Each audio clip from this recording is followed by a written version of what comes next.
morning and welcome to Washington. I'm Gloria Borger in for Candy Crowley.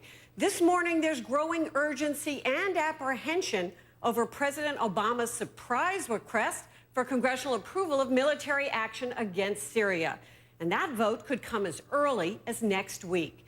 Now, the U.S. military says the delay won't jeopardize its plans, but this morning, members of the Syrian opposition complained that the delay will embolden the Syrian regime. And in a possible sign that's already happening, Reuters reports Syria's state newspaper is now trumpeting what it calls an historic American retreat. Next hour, we'll get a briefing from the UN chemical weapons inspectors.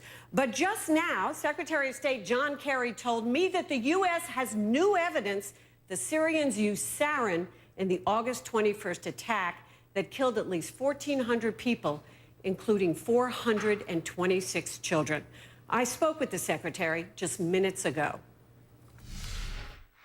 Mr. Secretary, thank you so much for being with us this morning. I have to say that it was a surprise yesterday when the President announced that he was going to seek congressional approval for military action in Syria.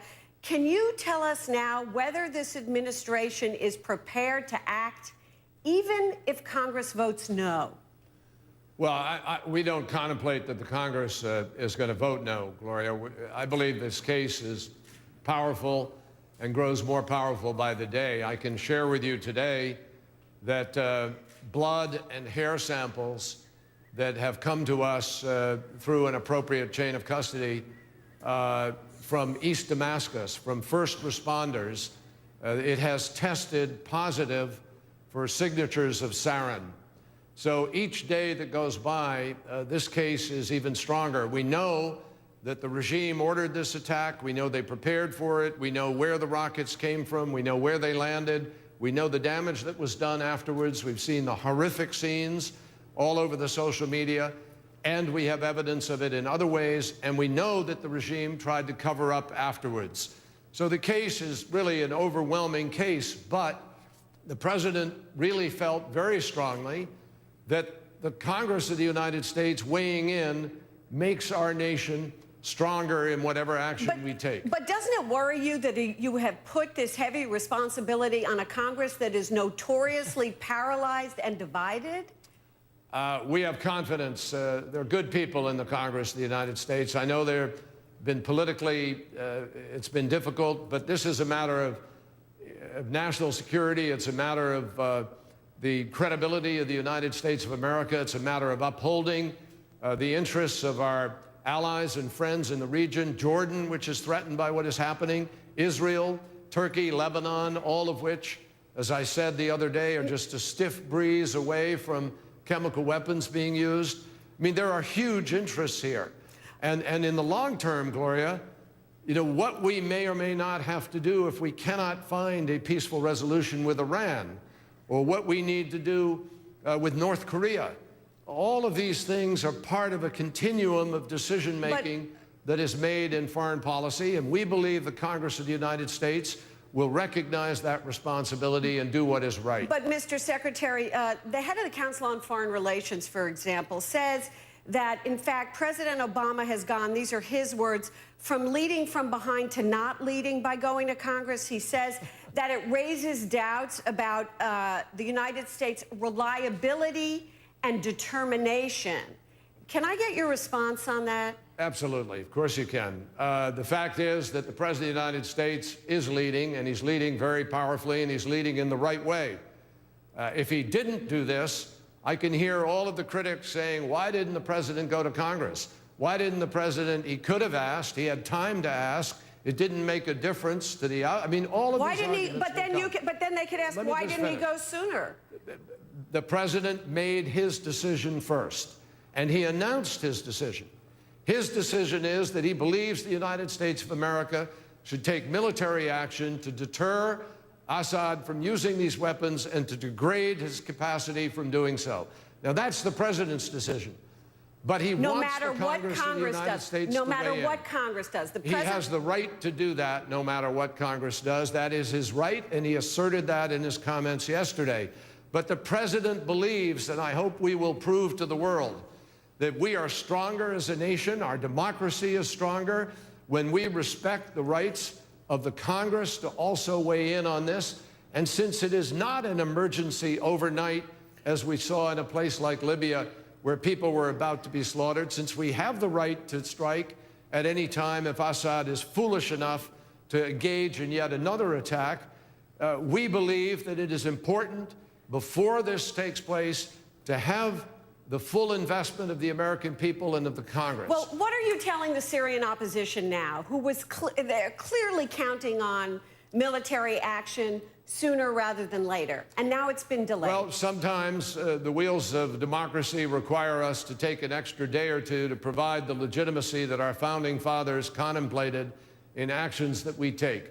And I talked yesterday with the president of the Syrian opposition. I believe he understands that America intends to act, that we are going to continue to support the opposition, that we may even, as a result of this, be able to provide greater support to the opposition and do a better job of helping the opposition to be able to continue to fight against the Assad regime. I think that they will be stronger, we will be stronger in the end. And it's amazing to me to see people suddenly standing up and taking such affront at the notion that Congress ought to weigh in. I mean, I can hear the complaints that would have taken place if the president proceeded unilaterally, and people said, well, why didn't he take the time to consult? But, Mr. Secretary, it seems that I think the questions are being raised because it seems that from the onset of this, over the last couple of weeks, it seems that the president was poised to take action sooner rather than later. You came out and said it matters if nothing is done. It does matter, Gloria. None of that has changed. So people are raising questions. Why didn't he decide to go to Congress immediately if it was so constitutionally because important? The president needed to gather the evidence and have asked me and others to make judgments and ultimately to make the case to the American people. Did he conclude that he didn't have enough political support in the country to go it alone that way? Absolutely not. The President of the United States asserted yesterday, that he has the right, and I believe he has that right. But the President made, I think, a very courageous decision. Just because he disappointed some people who thought, without any basis, that he was setting up to go take a strike, doesn't mean that he didn't reserve the right to make the judgment that he made. No decision is made by a president until the decision is made. And this president did not make the decision until he finally came to the conclusion that he wanted to take this to Congress in order to have the greater strength of the American people speaking as a whole.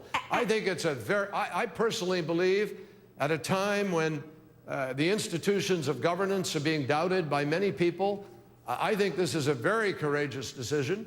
I think it is a big presidential decision, and no one should misinterpret it, but it's particularly also risky. Assad or the opposition. But it's also risky, Mr. Secretary, isn't it? I mean, the risk is if Congress were, and I know you don't expect this, but if Congress were to vote no, and then the president were to strike, wouldn't that set up a constitutional crisis? The president has the right, and he has asserted that right, that he could do what's necessary to protect the national security of the United States at any point in time. The president believes that we are stronger as a nation when we act together, the branches of government that are designated with powers with respect to foreign policy. And so the president has made his decision. And he courageously went out yesterday and announced his decision to the nation and the world. He believes that this outrageous attack by Assad merits the United States joining with others to stand up and defend the international norm with respect to the prohibition of the use of chemical weapons. The president announced that decision, and now he has asked the Congress of the United States, representing the American people, to join with him in that decision. Mr. Secretary, and we are stronger as a nation when that happens. Let me ask you about our coalition. When you were running for president in 2004, you said that in Iraq, we should not have relied on what you called a coalition of the few. Isn't that what we have here right now? Well, I think we have a coalition of more than a few, but this is a situation that is going to grow as the evidence comes out. That's another reason why the president believes there is a value in going through this process. I've talked with a number of nations who have offered to be helpful. No decisions have been made about what shape that will take, but I believe that there are many. The Arab League has already spoken out. Voices as far away as Japan, New Zealand, Australia, other places have spoken out. I think the world takes enormous affront at this incredible abuse of power, this attack on decency and incredible crime against humanity.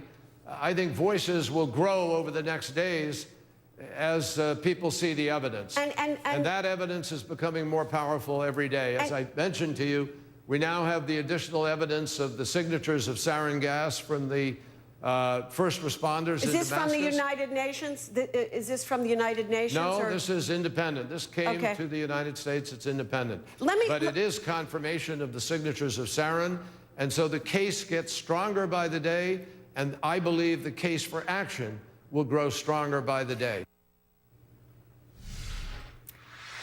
And now I want to bring in CNN's chief international correspondent, Christiane Amanpour, who's in London, and Fareed Zakaria, the host of Fareed Zakaria GPS, who joins us from Istanbul. Let me go to you first, Fareed. It certainly sounds like the secretary is saying that even if Congress votes no, the president would use some type of military force against Assad. Do you think that's a wise decision? I think the decision-making has been so confused and muddled that it is difficult to put the word wise in front of anything they're doing right now.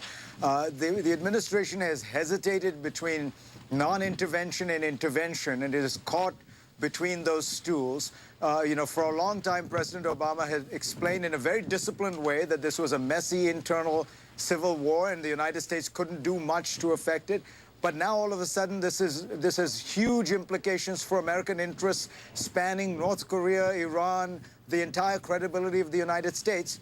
So then why are we talking about 2 days of strikes? And you see the same tension, the same confusion in this whole issue of Congress. As you say, if this is as massive and important a violation of international law, standards, decency, compelling American action, then, as you were pointing out, the United States should have acted and acted quickly. The president seemed to have made that determination. And then all of a sudden, he wanted it both ways on this one as well. So I think that you have these two confusions between intervention on the one hand and non-intervention and trying to have it both ways, and on the presidential authority and congressional approval. And in both cases, the administration seems to want to have it both ways, but it can't. Christiane, both ways? They want to have it? Well, Gloria, here's the thing. It's generally assumed and viewed that none of the world leaders have made a compelling public case for the strategic necessity of stopping the carnage in Syria over the past 2.5 years. Now things have changed and the bar is raised by international law because weapons of mass destruction have been used, and that is a crime, as you heard Secretary Kerry said, against humanity. It's the most egregious crime under international humanitarian law. But now both President Obama and Secretary Kerry have made very strong cases over the last couple of days. And in your interview, Secretary Kerry was incredibly strong. And I would be really surprised after that if the United States doesn't go ahead. I think, though, what's really important at the moment is what's being viewed overseas. The Syrian opposition is saying that right now, as we speak, this delay is being met by the Assad regime moving people out of harm's way, moving military and other personnel, putting them, they say, into civilian places like schools. That would be incredibly complicated when it comes to targeting. Also, in Syria and amongst Hezbollah, all of those people today are celebrating what they are describing as U.S. capitulation in the face of their strength. That is the kind of stuff they do in this regard. So that's what's happening right now on the ground. And Fareed, is there any way that you can see the president emerging from this cleanly?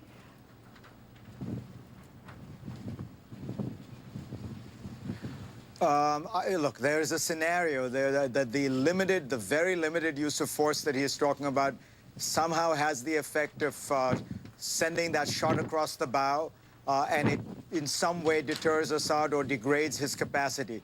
More likely, we've watched this movie before. This will be like one of those strikes against Saddam Hussein. Assad will hunker down. There will be 2 to 3 days of strikes. There will be some degradation of his capacity, but it won't really change much. This is a fight to the finish for both sides. Assad knows that at the end of the day, if he is overthrown, he, his regime, his henchmen, the entire Alawite structure of power will be massacred. The people who are now insurgents, the people who are rebelling against Assad, also know that he's going to kill them. So this is a fight to the finish. In the midst of that 2 days of cruise missile strikes, you know, as Christian points out, in circumstances where Assad has had the ability to move a lot of stuff, tough to see how it makes much of a difference. Okay, Christian and Fareed, thanks so much for being with us. And Fareed will be back at the top of the hour